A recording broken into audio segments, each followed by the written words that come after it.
Let's get one thing straight. You cannot love yourself while hating the experiences that shaped you. And if that line makes you want to roll your eyes, good. Stick around, because I'm about to show you why the very pain you hate might be the thing that made you unstoppable. There's a quote that says, "In order to love yourself, you cannot hate the experiences that shaped you." Cute, right? But let's not pretend that's easy. Because when you rewind the tape, those experiences weren't soft, focused life lessons wrapped in affirmations.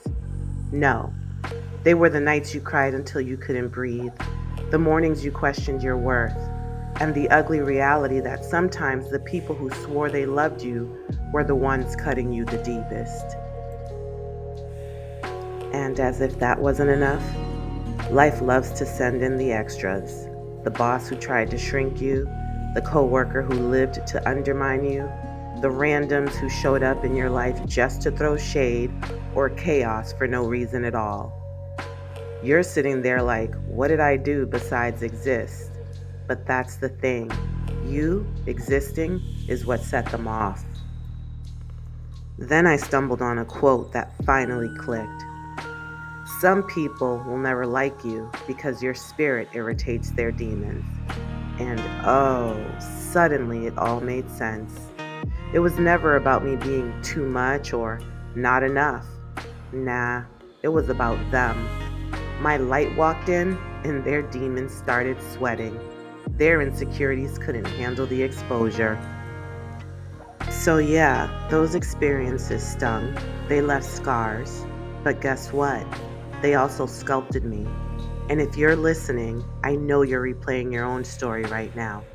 Those betrayals, those hits you took, the parts of yourself you had to rebuild from scratch, that's the transformation. Not staying broken, but becoming living proof that they couldn't keep you down. Period. I had to face it. Some of my worst decisions came from pain I refused to let go of. And here's the wild part. Those situations were long over, but I was still dragging them around like emotional carry-on. My hate for those moments, that was the hook. And guess what? By clinging to the hate, I was giving my pain front row tickets and backstage passes to my life, rent free. Those memories were just echoes, but I let them run my playlist on repeat. And that repeat button turned into a toxic relationship with myself. And of course, when you're in a messy relationship with you, every other relationship follows the same script. Pain was the frequency I was tuned into. So surprise, surprise, all I kept attracting was more pain. Same storyline, just new actors. Same circus, different clowns. Until one day I finally said, yeah, I'm done starring in this tragedy. If you're listening, it's probably because you know that cycle all too well. There's an African proverb that says, "A child who is not loved by the village will burn it down to feel its warmth." That's the inner child acting up, setting fires, begging for recognition. But here's the shift. The moment you stop hating the experiences that shaped you, you snatch your power back. You put them in perspective. Because let's be real, most of what happened to you wasn't even about you. You weren't the problem, you were just the mirror. And some people can't stand what their own reflection looks like.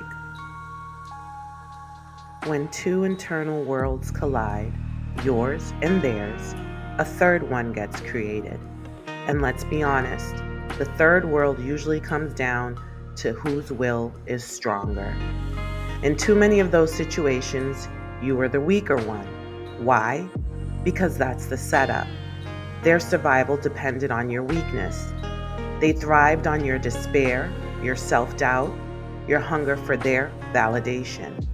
And meanwhile, the world you tried to build outside of that chaos, yeah, it was built on the emptiness they left inside you. But here's the plot twist. Once you finally saw those monsters for what they really were, small, scared, insecure, you realized they were never as big as they wanted you to believe. And just like that, their grip slipped. You clocked that their so called power was survival mode dressed up as control. Because let's keep it real, fear, weakness, and insecurity are low frequency vibes. They can't compete with love, empowerment, confidence, or spiritual strength. That's why insecure people hate to see you rise. It's a frequency they literally can't survive in. And the more you reflected on those collisions, the betrayals, the clashes, the battles, the more you realized those experiences didn't destroy you, they sustained you. That fire, that resilience, that's what kept you alive. You reclaimed your energy from every world they tried to trap you in, and you started building one of your own, a world rooted in wholeness, not emptiness. Here's the thing. Those worlds weren't even yours. They were built by other people to give their low vibrations a place to breathe. And they used you as the energy source to keep it running. But you weren't just a prisoner in their world, you were a survivor. And when you finally saw that, you realized hating those experiences only disrespected the strength you showed every time you stitched yourself back together. Instead of focusing on how they tore you apart, you started focusing on how you regenerated. Every time they tried to destroy you, you came back stronger. And that's the flex. Everything they sent to break you failed, not because they went easy, but because your conviction said, try again. I dare you. Let's be real. You could have folded. You could have drowned in self-destruction, clung to toxic attachments, believed every lie about your worth, and lived at the low vibrational level they designed for you. And if you're honest with yourself, for a while, you did. We all do. But look at you. You didn't stay there. The turning point? You stopped hating those experiences. That's when you started loving yourself. That's the trade-off. Hate keeps you chained. Love sets you free. And don't get it twisted. Love was always inside of you.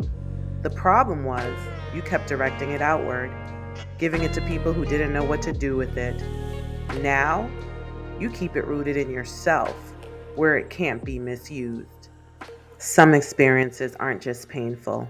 They're pitch black, soul-crushing, knock the air out of you kind of painful. The kind that makes you wonder if you'll ever come back from it.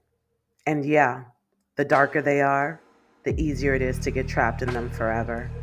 But let's clear this up right now. Choosing not to hate what happened to you doesn't mean you're saying it was okay.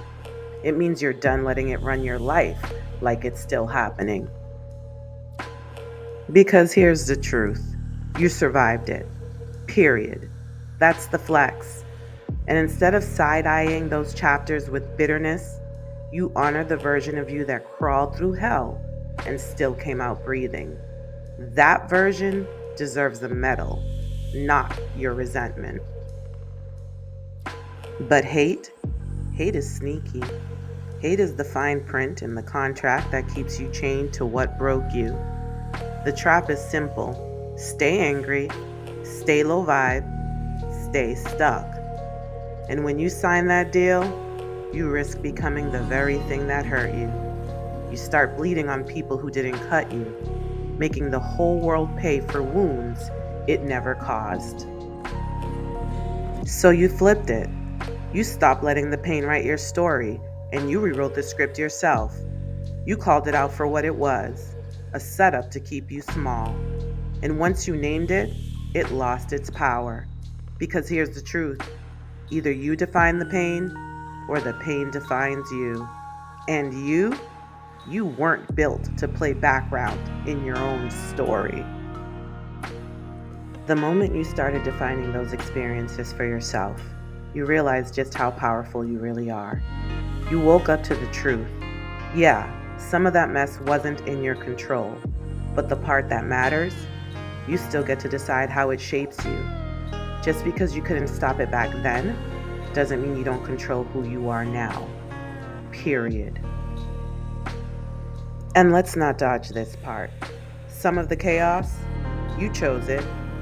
Not because you wanted drama, but because you were operating from a self-love deficit. And instead of hating yourself for it, you integrated your shadow as an act of kindness. That shadow was your armor. It built a world you could survive in with the tools you had at the time. And survival, that's no small thing. But here's where it gets good. You honored that shadow, thanked it, and finally told it to take a damn nap. Why? Because your light had some heavy lifting to do. But if you're smart, you didn't fire your shadow completely. You kept it close, locked, and loaded. Because wisdom knows the truth. It's not light or shadow, it's light and shadow. Together, they let you walk between worlds with balance and authority. That's how you leveled up. You didn't just heal, you weaponized your scars. You created what most people can't even comprehend: high vibrational shadows. The kind that prove your survival wasn't the end game, it was the training ground. Yeah, I said it. Your demons are uppity. And now, you're the yin and the yang, the light and the dark, the love that completely smothers hate. You're the spiritual warrior that actually wishes a low vibrational energy would try you. Because let's be real, sometimes you need to knock the dust off your armor just to remind folks it's still bulletproof. See, your experiences shaped you like training camp for the soul, national defense style. Life didn't hand you comfort, it threw you into pressure chambers, stripped away your excuses, and forced you to operate on zero resources but pure grit. It broke you down, tested your limits, and made sure that when you got back up, you were sharper, harder, and impossible to take out. And that's exactly what life did to you. It dragged you through your own hell weeks. It starved you of peace, weighed you down with burdens, threw you into emotional free falls. And guess what? You're still here. You didn't just survive it, you leveled up. You're battle tested, war ready, and stronger than anything that ever thought it had you cornered. Let's vent.